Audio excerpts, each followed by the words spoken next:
হাজার কোটি টাকা নতুন করে হাসিনার সাথে মিটিং করেছে। ইলেকশনের আগে বড় বড় ফিগারকে এখানে অ্যাসাসিনেশন করা হবে, গুপ্ত হত্যা করা হবে। পুরো এখানে ভারতীয় আধিপত্যবাদ এখানে সব থেকে বেশি অ্যাক্টিভ আছে। এখানে আওয়ামী লীগের হাজার হাজার কোটি টাকা, তার সচিবরা, তার পুলিশরা, তার পান্ডারা সব রয়ে গেছে। আর্মির মধ্যে একটা বড় অংশ রয়ে গেছে, কোনো সংস্কার করা হয় নাই। তারা বারবার স্যাবোটেজ করবার চেষ্টা করছে, এই রাষ্ট্রকে, এই সরকারকে ফেল করানোর চেষ্টা করছে।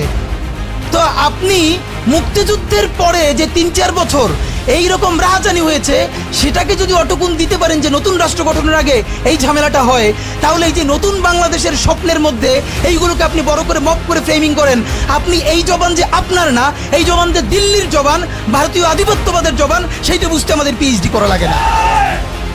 সুতরাং জুলাই সনদের সাথে নির্বাচনের ক্ষেত্রে শুধু আমাদের 2 মিনিট কথা।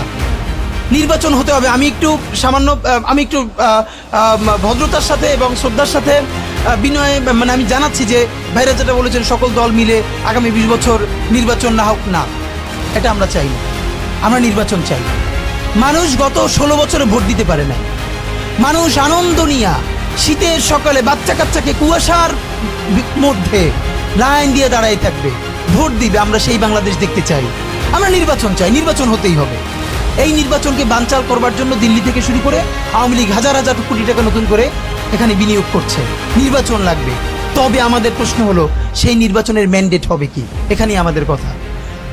কোনো ধরনের আপোষ ছাড়াই নতুন নির্বাচন হইতে হবে জুলাই সনদের ভিত্তিতে। এইটাই আমাদের কথা।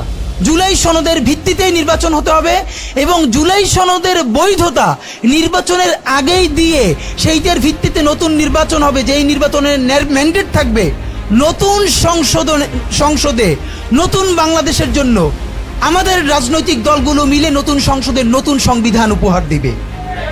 যেই সংবিধান 72-এর বাকশালী সংবিধান, ফ্যাসিবাদী সংবিধান, যেই সংবিধানের কোনো ম্যান্ডেট ছিল না বাংলাদেশ রাষ্ট্রের সংবিধান করবার, কারণ তারা পাকিস্তান রাষ্ট্রের মধ্যে শপথ নিয়ে পাকিস্তান রাষ্ট্রের জন্য সংবিধান প্রণয়নের কথা বলেছিলেন, কিন্তু বাংলাদেশ রাষ্ট্রের কোনো ম্যান্ডেট তাদের কাছে ছিল না। তারপরে তারা সংবিধান রচনা করেছেন, এরপরেও তারা একটা সেই সংবিধানকে লেজিটিমেট করবার জন্য একটা গণভোট দেন নাই। এরপরে যারা 73-এর একটা ভোট চোরের নির্বাচন দিয়েছে, সেই 73-এর নির্বাচনের ভোটের ইশতেহারের মধ্যেও তারা এই সংবিধানকে তারা লেজিটিমেসি দেন নাই, ইশতেহারে রাখেন নাই। সেই সংবিধানকে যুগের পরে যুগ আমরা বয়ে বেড়াবো, সেই দায়বদ্ধতা তো আমাদের নাই। এবং সেই সংবিধান কেমন ফ্যাসিস্ট সংবিধান করা হয়েছে, যেইটার সাংবিধানিক ভিত্তি দিয়েই আপনি একটা কথা বলতে পারবেন। এই যে সবাই বলে আইনের কথা, বলেন তো পারলে একটা কথা, হাসিনা কোনটা বেআইনি কাজ করছে? না, হাসিনা একটাও বেআইনি কাজ করে নাই। সে সমস্ত হত্যা, গুম, খুন এই সংবিধানের আইনের ভিত্তিতেই করছে। সে এই সংবিধানকে ডাস্টবিন বানিয়ে তত্ত্বাবধায়ক সরকার বাতিল করেছে, যা ইচ্ছে করে তাই করেছে। এবার তো সে তো বেআইনি কিছু করে নাই, কথা তো সত্য।